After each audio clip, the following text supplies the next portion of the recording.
We've had a couple of days of practice now. Obviously, normally throughout the week we have evening practice, so the roads don't close until 6 o'clock.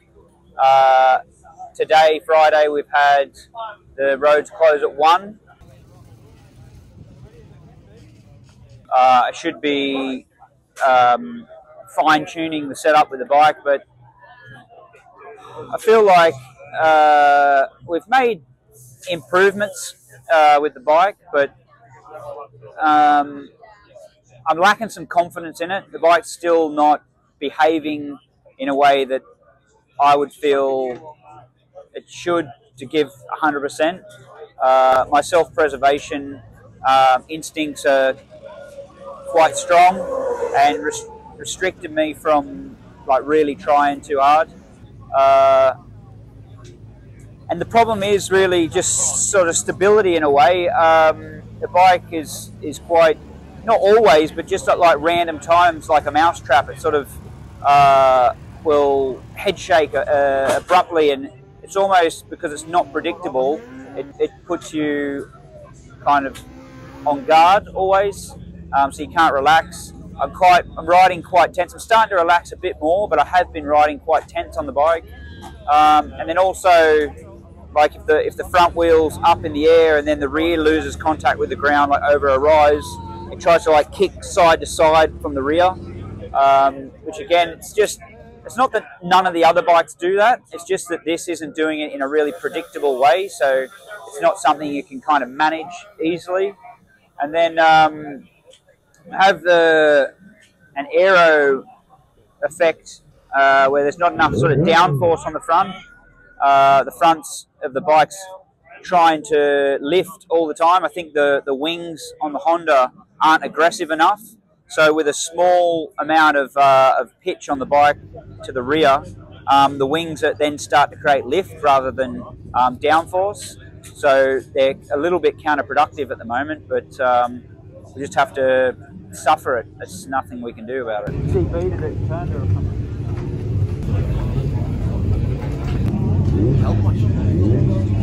And then roads will reopen for the public, and then they'll close the roads again like usual at 6, and we'll have evening practice again this evening.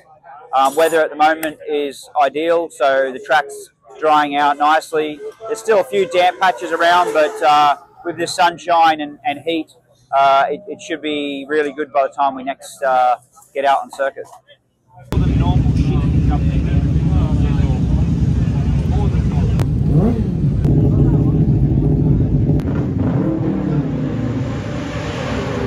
So I've been out and completed 2 laps on my Superstock bike, and then a lap on the Superbike, and then now the sidecars are out, and when they're finished we'll get some time to do 2 laps on the Supersport bike. How you get on with the team in general and the bikes? Before we go into me, how was it getting the pit trolley through the scrutineering? Was it a problem or a breeze? I've already spoke to Paul about this. Okay. Unbelievable. All right, I'll let it go. I'll drop it. I cannot believe that I fell for it. And I was this far from just saying, hold on 1 second. Yeah, but you didn't. You fell for it. I know. So yeah, back on to me. Supersport seems just like a lovely little machine, and it does all what it says on the tin. Yeah. And I feel like it's just a matter of me going quicker. I feel like there's people here, like I'll name them, like Dean, for example. I feel like he's just got this ability just to turn a switch and do like a really impressive lap time from nowhere. Like no practice, no preparation, just can put the bike where it needs to go. And he's in good company with lots of people that can do that. I feel like I'm at the other end of the spectrum. I feel like I've got years of experience, a world of knowledge through so many different bikes, machines, championships, categories, whatever you want to call it, but I don't have that ability just to risk everything immediately. Yeah. And I feel like if anyone benefits from more laps, it's me. Like I hear John McGuinness often say, forget about practice, let's just get on with the racing. And I feel like he's just comfortable in his own riding, that he can just do what he needs to do with minimal laps. I feel like I'm at the opposite extreme. If I had 30 laps around here, I'd be better. I'd still be better on 31. Yeah, you know, it's just my character. I'm just a builder. You know, like I take little risks and wait for it to feel good, and then once I get ready, once I get used to 150 mile an hour in a corner, I'll try 151, and then when that feels good, I'll try 52. You know, I mean, it's just like little steps. A lot of people would just call that being sensible. I know, but sensible doesn't really go with winning races either. No, but when that start line, that little flag gets waved and the race is on, surely there is that switch that just gets flicked and you are ready to push a little more. It feels strange because even though it's me, and I've had this experience regularly in my life, I know that my body and brain possesses this ability to extend myself and find that in a racer, but I find it hard to engage that when, at my choice. You know, it's sort of like it picks and chooses its moment when it wants to shine. I feel like I'm speaking about myself in a third person, which is ridiculous. But yeah, I mean, like that happened last year. I was sort of like had a difficult practice week, difficulty in the opening races, lost a lot of laps, and then for the final race of the week, everything sort of came together, and I did the best I was capable of. I feel like the 600 just needs me to take a step forward, and the bike's probably somewhere near a podium position bike, I think. I haven't spent much time with others on track, to be fair, but just feeling the bike and making my own judgment, I think it's a podium potential bike. The rest is sort of up to me. The bigger bikes, on the other hand, we need to do some work. You know, I'm sort of rolling around in the 26s, which is way back from where I should be able to do, really, at this point.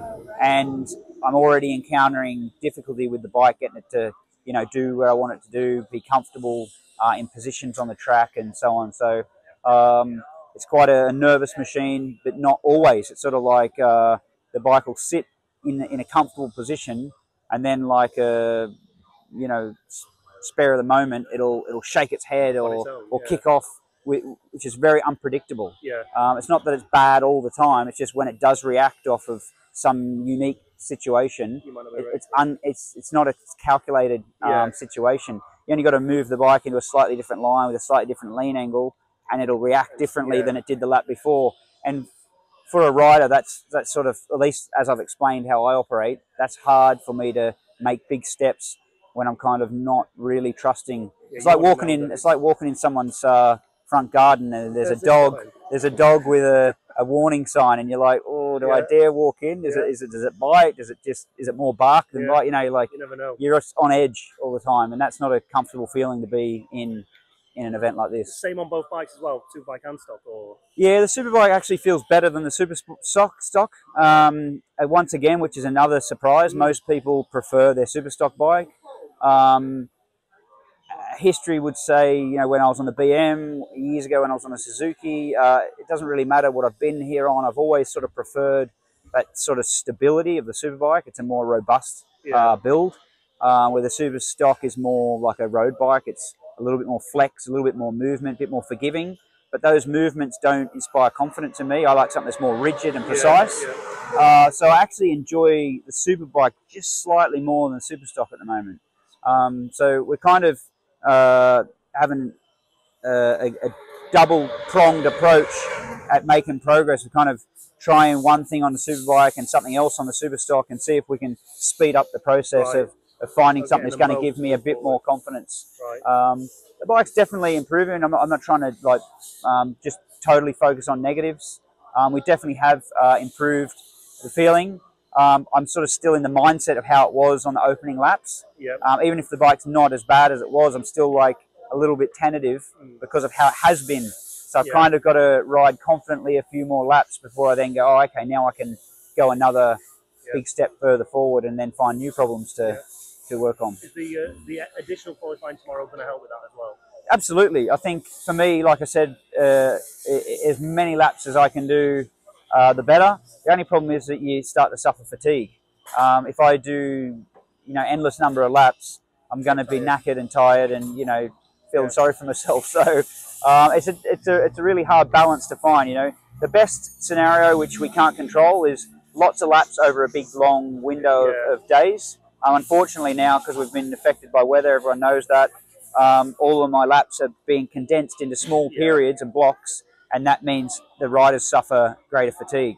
And if we've got a bike that's a bit more physical to ride, even a simple thing like the fairing, if the fairing's narrow, then you're getting a lot of more wind blasting you in the straights. So when other people are having a nice rest and recovering a little, if you've got a fairing that doesn't protect you much, even in a straight line, you're fighting your own bike, you know, and burning up energy unnecessarily. So we've definitely got our work cut out for us. Yeah. Josh, we'll leave you to it. Thank you. Cheers, mate. Cheers. Catch you later. Bye.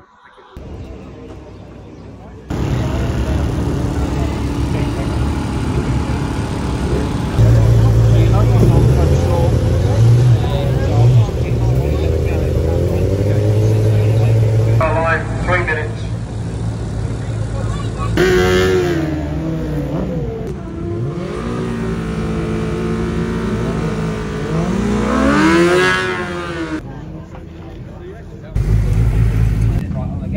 Oh, he's rolled, I've got to roll too, and then Davey's just gone straight into the back of me. Hey, did he come down to you? No, we didn't come down, it was close.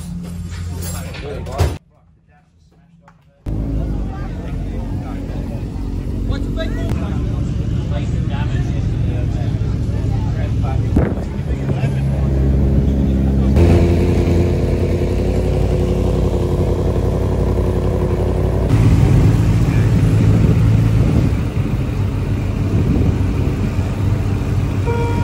5 minutes on live, 5 minutes.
Like he did a fast split before. Here we are on Sunday afternoon. More delays again because of weather. This morning was raining when we woke up, so everything's been pushed back again. Racing should have started yesterday, but because of the delays that have pushed everything further back, we haven't even started racing today. We're still doing more practice laps.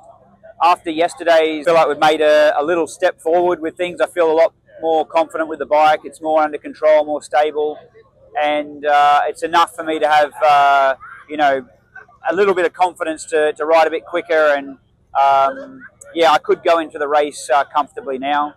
The weather came in yesterday, so on my second lap, the mountain area was completely covered in fog, so I come back on over the mountain under yellow flag conditions. So the practice yesterday wasn't ideal. Let's say the track conditions were still a little bit marbly with water, with damp areas, and the wind was really strong. So to improve my lap time or my sectors in those conditions suggests that the bike's taken a good step. So yeah, it's just fingers crossed now we get some laps in. At the moment it's sunny, but the forecast is for rain to come in again later on today. So we're waiting at the moment for the track to dry up. It's still a bit damp around the course, too damp for us to start this practice. So sidecars are going to go out shortly. They'll be first out because they can deal with damp conditions better than a solo motorcycle. and then after that we should get started, but we'll just have to see what the weather does, and at least I'll start out on the Superbike and hopefully get a lap in on that just to confirm what we think. We just wanted a bit of an update from you. Earlier in the week you were saying you were happier with the feeling on the Superbike than the Superstock. How's the progress going on the Honda? Yeah, it's been quite good. A lot of people asking what have you done to adjust. A little bit of everything. Changed tyre pressure, riding position, suspension, springs, preload. Not any one thing in a big step, but lots of little things all in a particular massaged way to find a solution. And it feels like it's getting better. I wouldn't say it's the greatest bike I've ridden.